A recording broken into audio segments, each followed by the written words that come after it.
নমস্কার বন্ধুরা, IND news Bangla চ্যানেলে আপনাদের আবারও স্বাগত।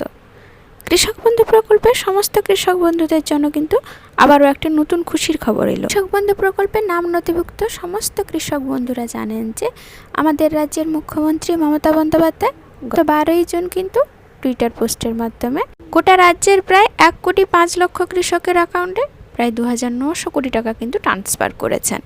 তো বন্ধুরা, ধীরে ধীরে কিন্তু সেই টাকা আপনাদের ব্যাংকের অ্যাকাউন্টে ক্রেডিটও হয়ে গিয়েছে। যদি আপনাদের মধ্যে কোনো কৃষকদের স্ট্যাটাসে এখনও পর্যন্ত ট্রানজ্যাকশন স্ট্যাটাসের ঘরে অ্যাকাউন্ট ভ্যালুর অপশানটি শো করছে, এখনও পর্যন্ত আপনাদের ব্যাংকের অ্যাকাউন্টে টাকাটি ক্রেডিট হয়নি, তাহলে বলবো বন্ধুরা আপনারা কিছুদিন অপেক্ষা করুন।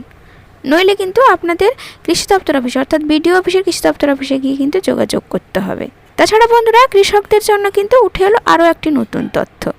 আজকেই কিন্তু একটি লোকাল প্রতিবেদনে প্রকাশিত হয়েছে। তো কি প্রকাশিত হয়েছে চলুন আপনাদের দেখাচ্ছি।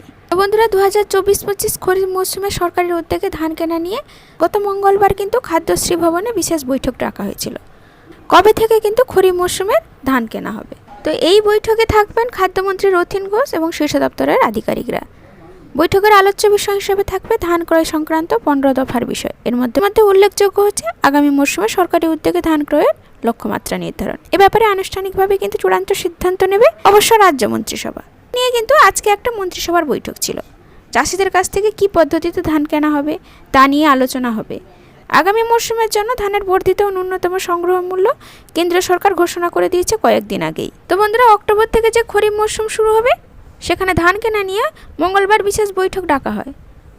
খাদ্যমন্ত্রী রথীন ঘোষ এবং খাদ্য দপ্তরের শীর্ষ আধিকারিকরা সেখানে ছিলেন, আর ছিলেন ধান ক্রয়ের সঙ্গে যুক্ত বিভিন্ন সরকারি সংস্থার আধিকারিকরা।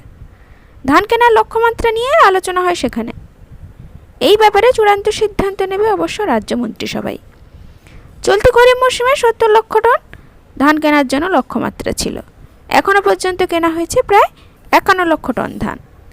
রাজ্যের রেশন গ্রাহকদের এবং বিভিন্ন সরকারি প্রকল্পের জন্য আগামী বছরে যে চাল লাগবে তা উৎপাদনের জন্য প্রয়োজনীয় ধান ইতিমধ্যেই কিনে ফেলেছে রাজ্য।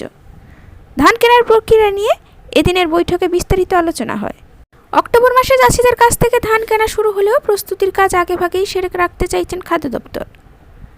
ধান ভানিয়ে চাল উৎপাদনের জন্য রাইস মিলগুলি নথিভুক্ত করার প্রক্রিয়া আগস্ট মাসেই সম্পন্ন করে নিতে চাইছে দপ্তর। খাদ্য দপ্তর জানতে পেরেছে শতাধিক রাইস মিল এবার যে পরিমাণ ধান নিয়েছে সে তুলনায় ব্যাংক গ্যারান্টি জমার পরিমাণ হয়েছে কম। আগামী মরশুমে এটা করা যাবে না, পরিষ্কার জানিয়ে দেওয়া হয়েছে। যে পরিমাণ ধান মিলগুলি নেবে সেই অনুযায়ী ব্যাংক গ্যারান্টিও রাখতে হবে। ধান ক্রয়ের স্বচ্ছতা বজায় রাখার নির্দেশ দিয়েছে রাজ্য। কিছু রাইস মিল যে ধান নিয়েছে তা খাদ্য দপ্তরে অনলাইনে নথিভুক্ত হয়নি। ওই মিলগুলিতে গিয়ে খাদ্য দপ্তর তদন্ত করতে পারে।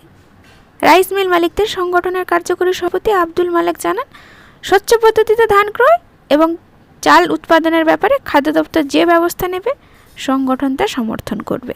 তো বুঝতেই পারলেন বন্ধুরা, অক্টোবর মাস থেকেই কিন্তু আপনাদের কাছ থেকে কিন্তু সরকার ধান কিনতে চলেছে। তো বন্ধুরা, কৃষক বন্ধু প্রকল্পের খরিফ মৌসুম অর্থাৎ প্রথম কিস্তির টাকাটি আপনাদের ব্যাংকের অ্যাকাউন্টে এখনও ক্রেডিট হয়েছে না হয়নি অবশ্যই কিন্তু কমেন্টে লিখে জানাতে ভুলবেন না। তার সাথে সাথে আপনি কোন জেলা থেকে দেখছেন অবশ্যই কমেন্টে লিখে জানাবেন। আশা করছি আজকের এই ভিডিওটি আপনাদের নিশ্চয়ই উপকারে এসেছে। ধন্যবাদ।